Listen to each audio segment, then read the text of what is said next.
Bismillahirrahmanirrahim. Assalamualaikum warahmatullahi wabarakatuh. Apa kabar semua Bapak Ibu Guru dimanapun berada? Semoga kita semua selalu dalam lindungan Allah Subhanahu wa Ta'ala. Amin ya rabbal alamin. Nah, di video kali ini saya membagikan informasi ya mengenai pendataan guru honorer berlaku untuk guru dan non guru. Ini untuk guru honorer ya. Ini karena sedang pendataan ya.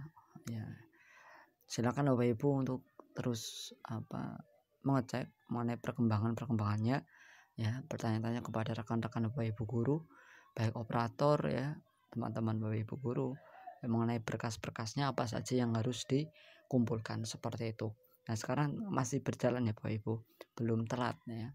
Itu telatnya itu kurang lebih itu tanggal, kalau di Jawa Tengah atau baik itu di Cilacap, di Kebumen, kemungkinan itu tanggal 23 Agustus nanti. Mungkin berbeda-beda ya Bapak Ibu, karena setiap daerah mungkin berbeda-beda dalam pengumpulan datanya seperti itu. Ini dari CPNN ya. Nah, pendataan guru honorer ya, tidak terdata konsekuensinya berat ya. Jadi jangan sampai tertinggal mengenai informasi ini ya, berkaitan dengan pendataan non ASN ya, guru honorer ya, karena untuk inventarisasi ya pendataan guru honorer seperti itu ya. Nantinya pemerintah itu ketika mengadakan seleksi itu tahu ya, misalnya dari pendataan guru itu ternyata sudah mengabdi lama 5 tahun, 3 tahun atau 4 tahun, bahkan lebih daripada 5 tahun, itu ketika seleksi dapat terangkat seperti itu ya. Ya, kurang lebihnya seperti itu ya. Dan apabila ada kesalahan dari saya ya mohon dibenarkan seperti itu. Kita lanjut beritanya. Ini dikutip dari cpnn.com ya. Badan Kepegawaian Negara BKN menyampaikan pendataan honorer berlaku untuk seluruh tenaga non aparatur sipil negara ya, baik itu tenaga guru, non guru, tidak ada pengecualian. Semua yang namanya tenaga honorer, tenaga non ASN, mau baik guru, nakes, penyuluh, tenaga administrasi, teknis lainnya. Apakah istilah honorer, pegawai tetap, guru tidak tetap, pegawai non PNS, dan istilah lainnya wajib didata. Nah, jadi pemerintah mendata ya yang honorer, baik guru, yang bukan guru ya, tenaga kesehatan, penyuluh dan lain sebagainya.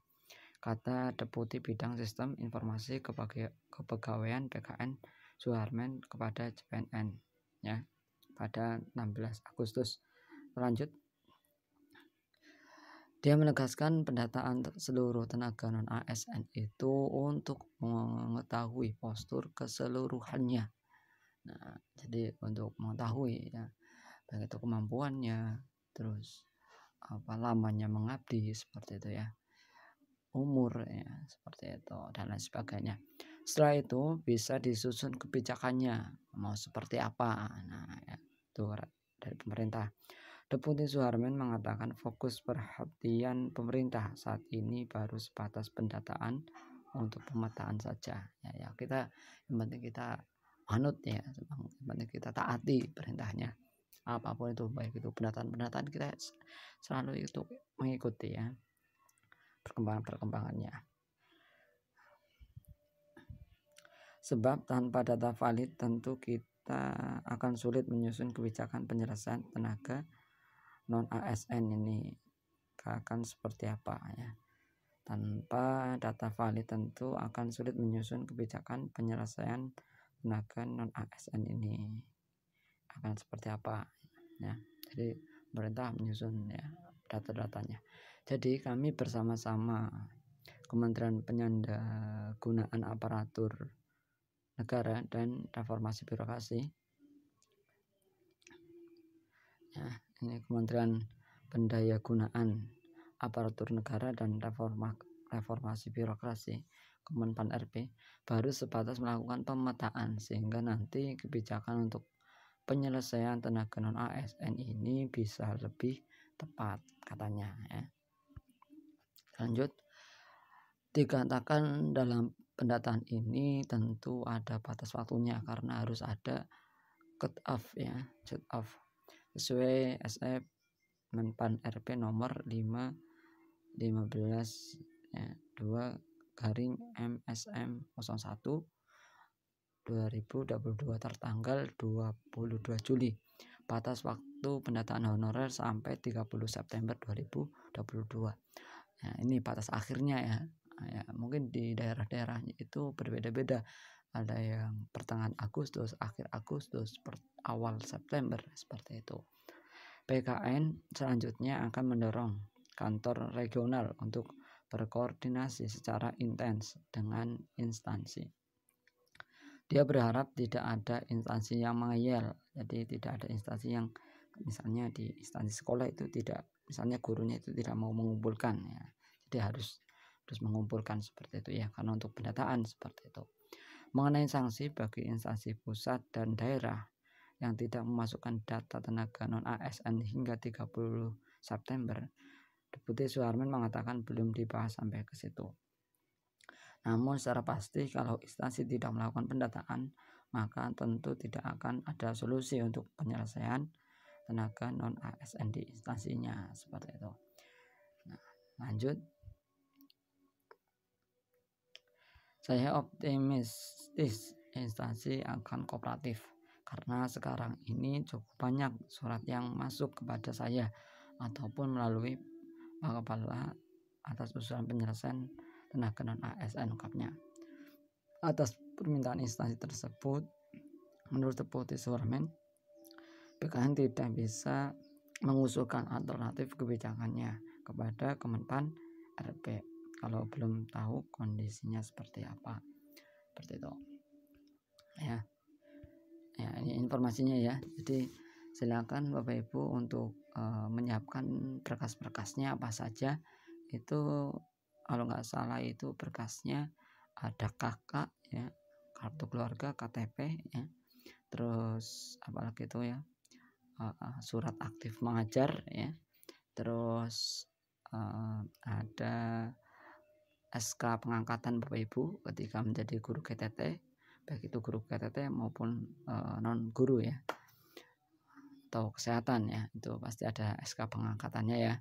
Jangan Bapak Ibu untuk menyiapkan berkas-berkasnya. Terus ada bukti pembayaran honor atau itu ada itu. Jangan Bapak Ibu untuk terus mengecek informasi untuk mencari informasi ya, baik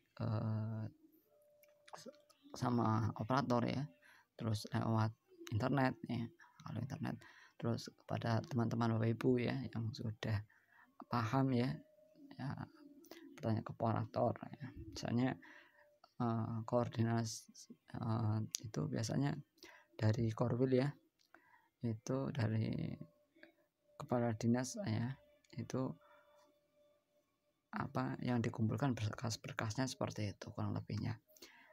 Jadi Bapak Ibu jangan sampai tertinggal mengenai informasi ini. Yang penting kita untuk terus taat ya, manut ya, kayak gitulah ya.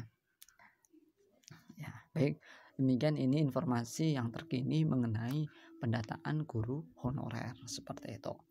Ya, untuk apa dan gunanya apa ya? Ya kita belum tahu juga ya. Ya, seperti itu. Baik, demikian apabila ada kesalahan, ada kekeliruan dari yang saya sampaikan, saya mohon maaf yang sebesar-besarnya, yang seterus-terusnya, dan mohon untuk dibenarkan ya. Dan saya untuk terus mengupdate mengenai informasi-informasi selanjutnya. Terima kasih. Assalamualaikum warahmatullahi wabarakatuh. Semoga bermanfaat.